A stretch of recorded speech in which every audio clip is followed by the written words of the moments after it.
Hey everyone, welcome back to Corporate Decoder.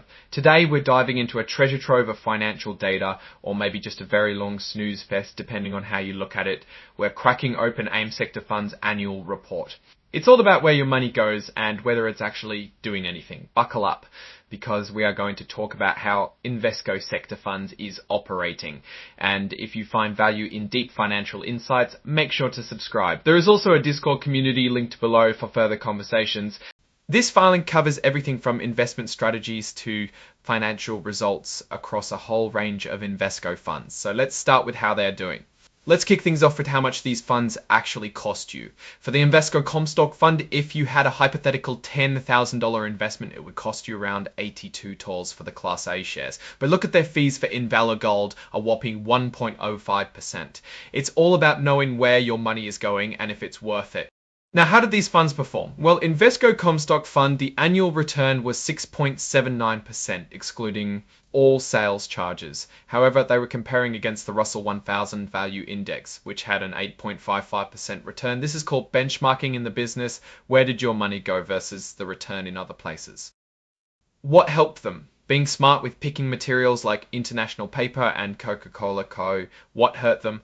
Not picking the right stocks in financials. Diving into historical performance over the past 5 years, the Invesco Comstock Fund has provided over 16% returned. Let's break down the money. They have more than $11 billion in assets, hold over 100 different portfolios, and paid almost $44 million in fees to management.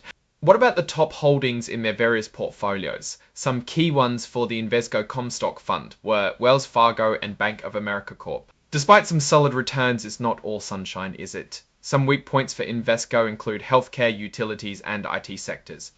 Some strong points was a greater amount of money dedicated to consumer staples, food, drinks, etc., and energy. Overall, their sector allocation is roughly split across finance, tech, healthcare, and consumer services. If you look at all their filings, the split is consistent no matter what fund is operating. It appears they also make money from investing in people movers, such as airlines, cruise lines. Who knew planes and crews were linked to sector funds? It also appears that regardless of the funds, they like to invest in brand names. Take a look. Microsoft, Apple, Amazon, they are the same no matter what fund is mentioned. Many of the funds overlap or seem to have similar components, if that makes sense. There are a good amount of legal details. A key point is that these reports will not be mailed to shareholders with multiple accounts at the same address. Someone really hates to pay the post mail. To give my summary, AIM Sector Funds has performed generally well, but be aware of high fees. With their expenses averaging almost 1%, they may not be the best value long term. What gives them some light is high and positive returns. Why?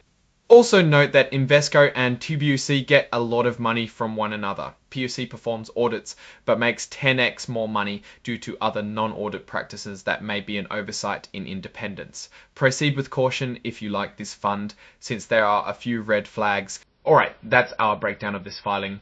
What's your take on Invesco, their fees, and what it signals for the future? Drop your thoughts in the comments. If this analysis was valuable, hitting that like button really helps show your support, and subscribe for more deep dives. If you want to talk to people equally as passionate, don't forget to check out the Discord in the description. Thanks for watching. See you next time.